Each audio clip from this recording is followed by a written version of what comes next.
Hello, welcome everybody to our third Architectural Humanities book talk. I'm Daniel Ryan and I'm coming to you from Gadigal land.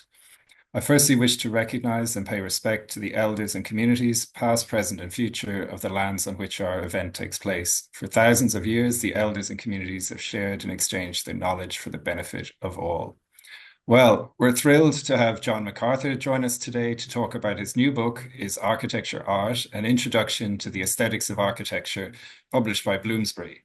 In fact, it's just been shortlisted for the Architecture Book of the Year Award 2025. John, as many of you know, is Professor of Architecture at the University of Queensland. We're also delighted to have Maarten Liefooghe, Associate Professor of Architecture History, Theory and Criticism at University of Ghent, as respondent. The talk is being recorded and will be available on Architecture, Design and Planning's YouTube channel in coming days. So over to you, John. Great, well, thanks for that welcome, Daniel. And I'm joining you from the unceded lands of the Yagara and Turrbal people.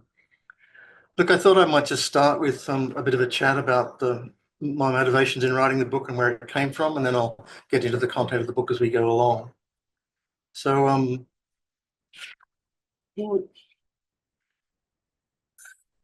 about a decade or so ago, I was running a seminar on aesthetics for architecture students, on aesthetics and art theory. And I was like amazed at how smart the students were and how productive it was for them.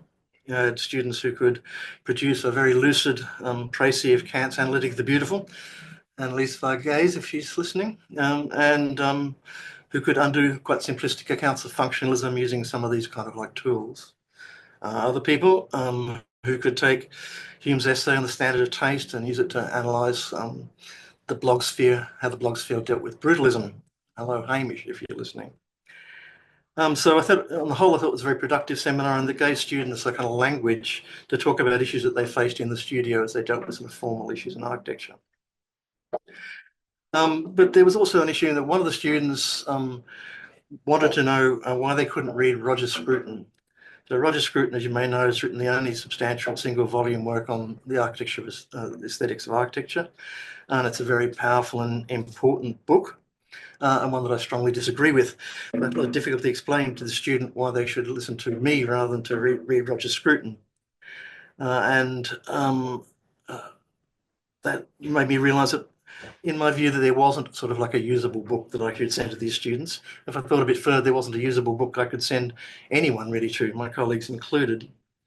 So I came to the conclusion there's a sort of more general gap in the discourse where few of us were sort of like willing to have a shot and use philosophical and art historical concepts when thinking about architecture. So I pitched this to James Thompson at Bloomsbury, and he certainly thought there was a gap in the market that Bloomsbury and I could fill. I started to think about the kind of book that I might want to write that would, and it was a kind of book that would pick out issues and concepts in an operative way and describe how to navigate through confusions rather than to sweep all the problems away and make some new grand theory. So in that seminar, I spoke of the fairly dumb question of, is architecture art?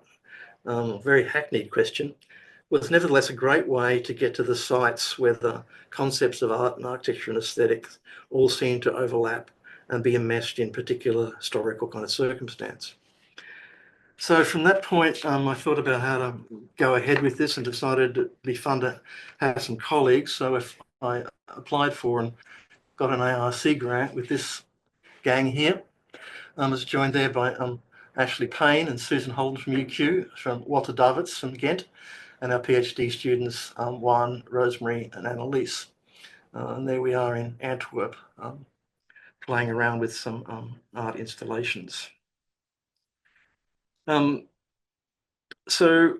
started looking first of all at issues about the pavilion program, particularly the Serpentine, and then we looked more broadly across various art and architecture crossovers. Now, the book I'm talking about this evening was meant to be a relatively small, slight thing that would sort of form an agenda for this project, and it was meant to come first, and that didn't happen. Instead, we managed to produce several other books, all of which are published by Valise in Amsterdam. One book about pavilions, the phenomenon of art galleries producing architectural works as pavilions. one about artists doing architecture and architects doing art, and one about aesthetic value and heritage debates, and debates about heritage, where aesthetics seems to be one way in which the value of architecture is articulated. And all of these were written or edited by Walter, Susan, Ashley, and I. Which brings us to the book. I give an answer to the question on the first couple of pages, where I answer that the architecture is sometimes. So let me dive now into thinking about the structure of the book, and I might just stop sharing for a minute. I'll come back to this later on.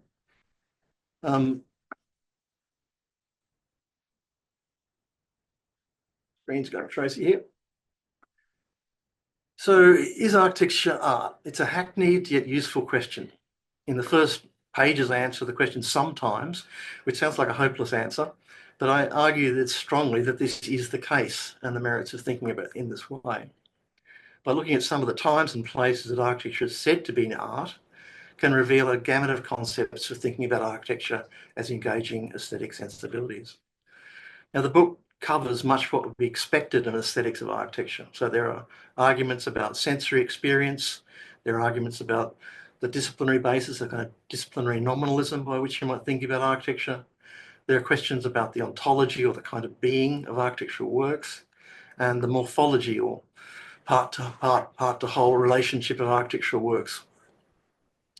I talk about the terms in which we value buildings and the question of how the aesthetic experience of architecture relates to ideals such as human freedom and is constrained by utility. However, from the very beginning, I argued that there's no simple logical relationship between architecture, art, and aesthetics. Maybe there ought to be, but in fact, these terms, practices, and academic disciplines all have their own parallel and intersecting histories. In particular, the aesthetic concept of architecture having a base in sense perception has frequently been in conflict with the idea of architecture being an art discipline within a system of the arts, within institutions. So it may seem desultory to answer that sometimes architecture is an art, but it's argued that these are the occasions where this whole real question re-arises. They're the crucial intersections between architecture and aesthetics. In the introduction, I argue that the relationship between architecture to the visual arts is a crucial kind of question and topic in contemporary architectural culture. Let me go back to the slides for a minute to talk about that.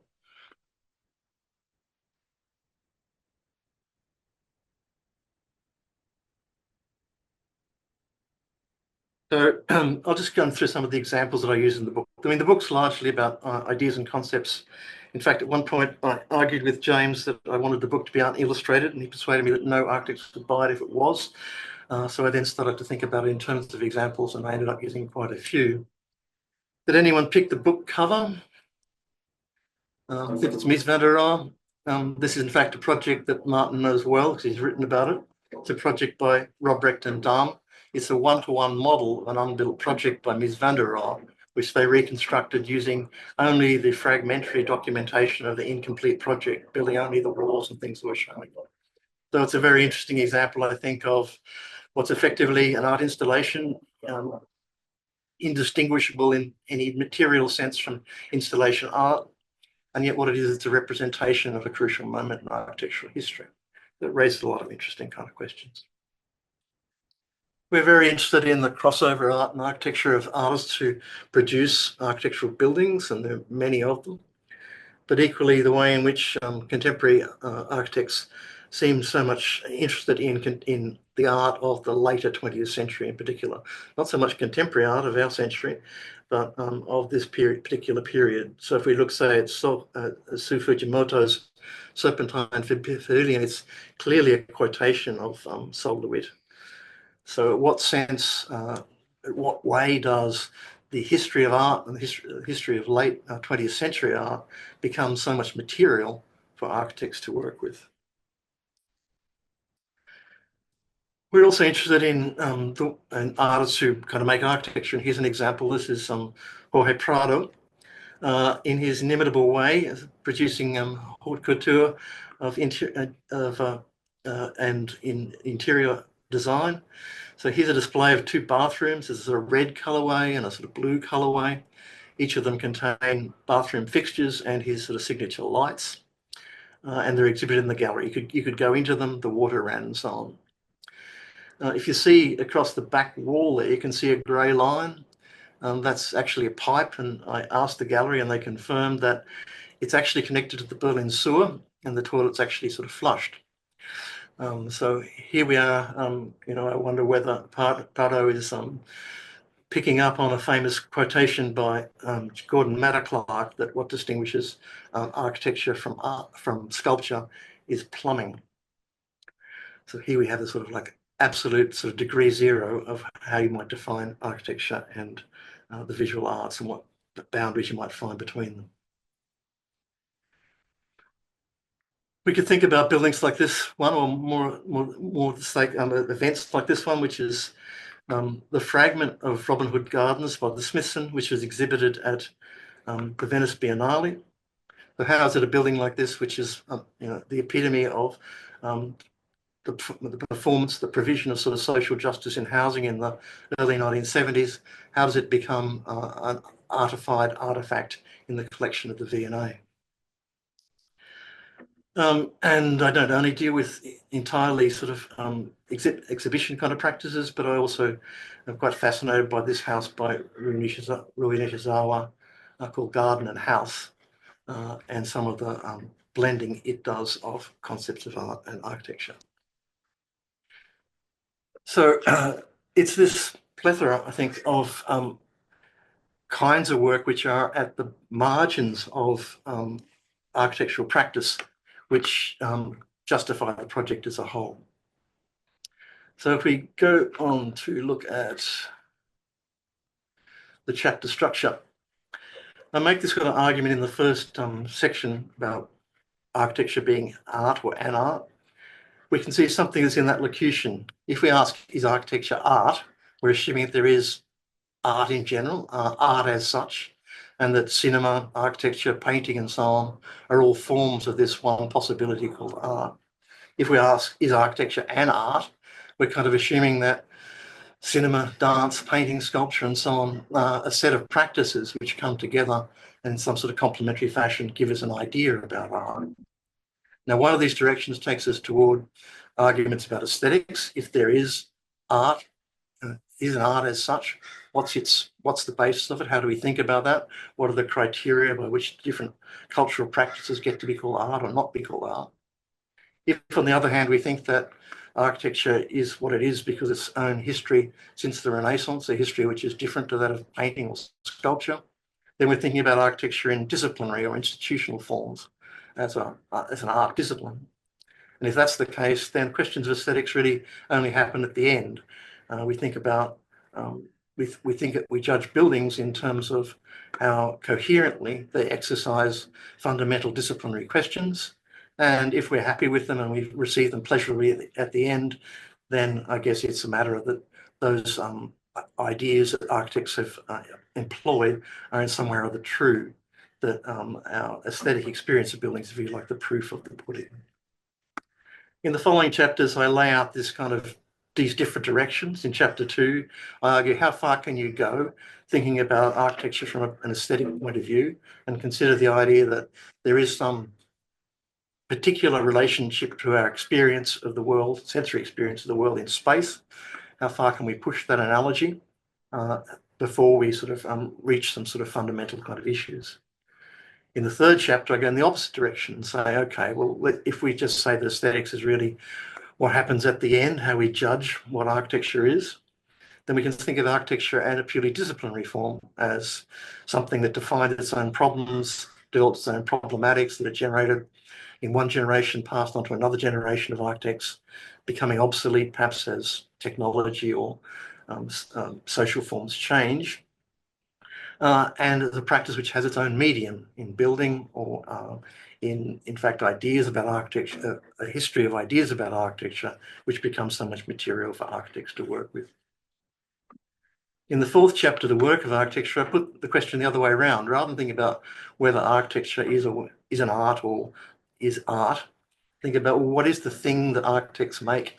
What are architectural works? In what sense can we talk about architectural works being actual artworks? So this is a real question of the ontology or the nature of being of any work of art.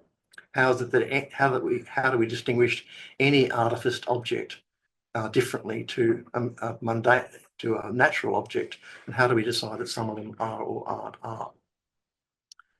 That chapter goes on to think about familiar kind of concepts of form and content, but complicates these by thinking about how history folds into that. And the example there of the Smithsons is perhaps a good one. How is it that something that began as a work of kind of social provision, of housing provision, and of purely disciplinary account of architecture, how is it that it comes at a later stage to be considered an artwork and displayable as an artwork?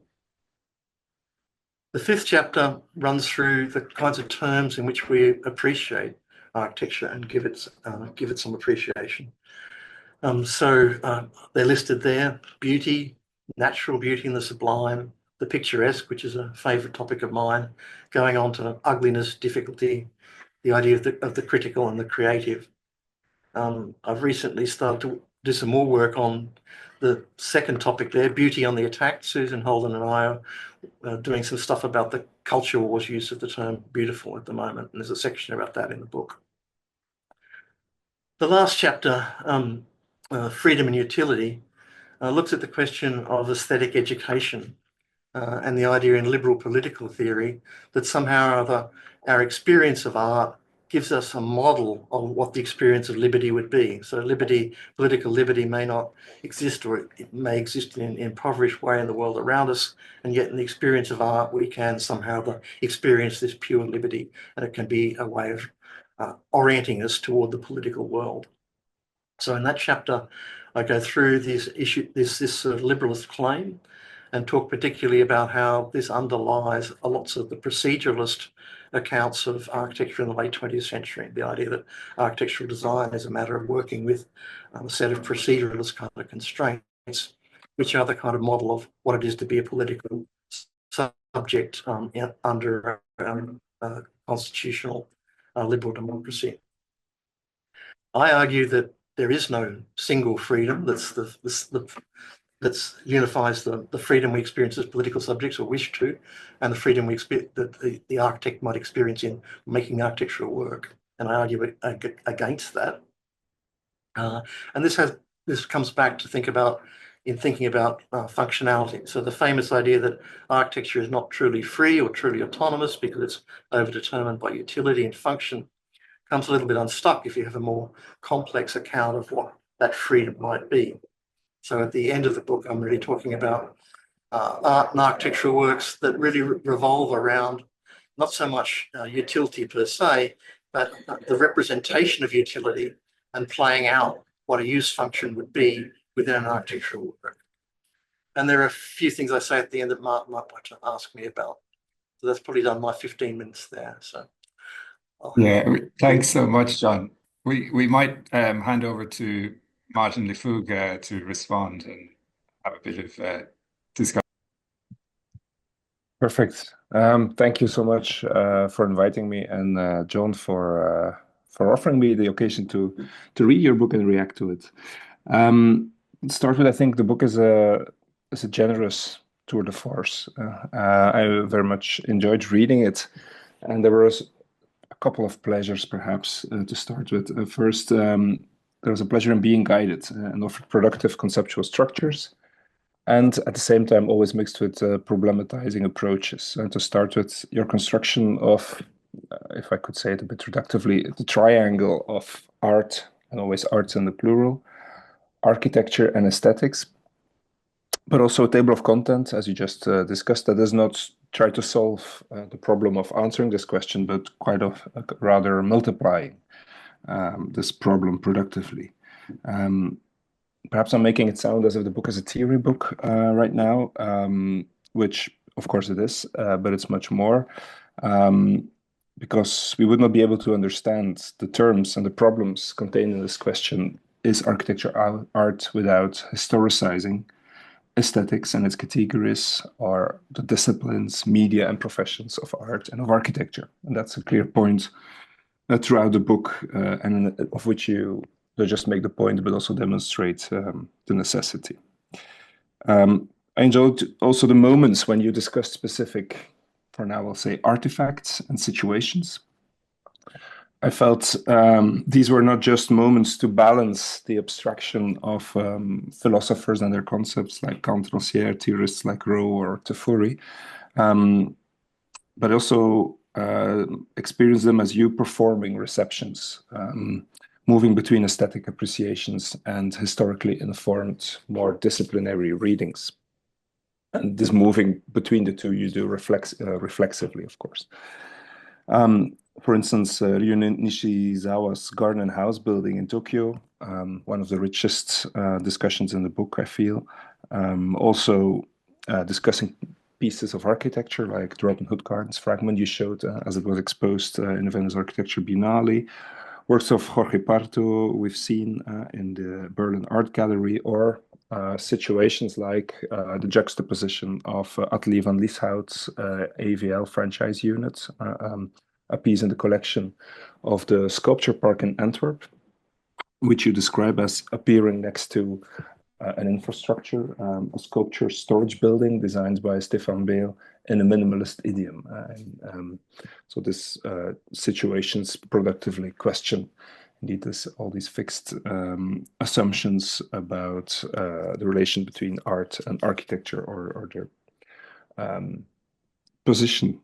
Now, of course, every now and then there were pleasures of discovery in the book for me. I think the book manages well to integrate major paradigmatic theories and thinkers one would expect, like Arthur Danto and the Art World proposition, which is one I myself use in my introductory classes in architecture theory too. But it also offers concepts and insights by referring to less known authors, at least to me, like Joseph Margiolis's idea that artworks have intermittent existence, moving between physical system and aesthetic idea. But now perhaps turning to questions. I prepared a couple of them. And perhaps I'd start with the word sometimes. Your point is, or the answer to your questions, is architecture art? Well, sometimes. And I wondered if you considered answering it differently, saying, for instance, somewhere. So could you reflect on perhaps the power and the limits of a topology of art and or architecture, or can we to what extent could we understand this problem through a topology rather than a mode that sort of sees the contingency of it in a historical sense? Okay, good questions. I'll give a silly answer to start with. At one stage, I proposed a title that to call the book "The Sometimes Art," thinking that it would be not dissimilar to the idea that parents tell their children that pizza is sometimes food. We should think about we think about using the word art about architecture in that kind of way as a sort of special occasion or whatever. But on the more serious answer to your question, I guess I was trying to emphasize the historical nature of it rather than the geographical or the physical positioning of it. And that's for the reason, I guess, that throughout the book, I'm interested in the way in which concepts become categories and vice of practice in architecture, and how categories, like purely administrative categories, like the idea of architecture being part of a creative economy, can then produce a whole set of conceptual consequences. So I'm interested in that turnabout, by the way in which, like across a period of time, an administrative category can become a kind of a concept. In this way, I talk quite a lot about the way in which genres of art practice themselves become topics, the way in which artists take on architecture as a topic, like the whole concept of architecture as a topic. But as I say, I'm also interested in the way that instrumental uses of instrumental practices and categorizations become these kind of concepts. And yeah, enough, I think. Okay.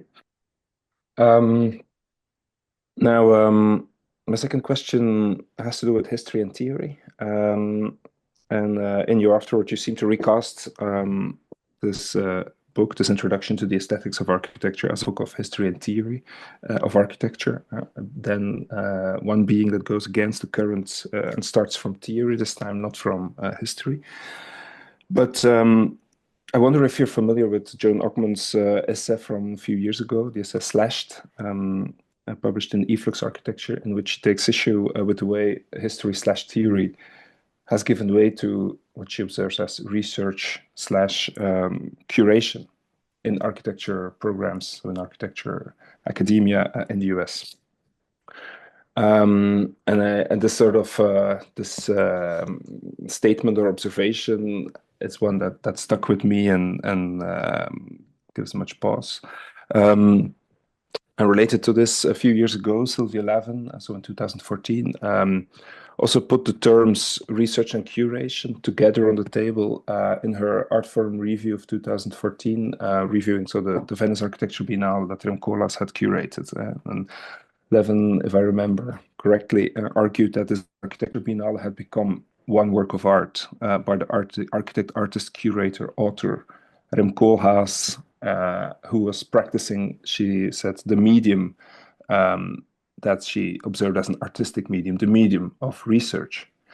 Now, research and curation are two terms that don't feature in the book's index, but still you may want to reflect on this propositions.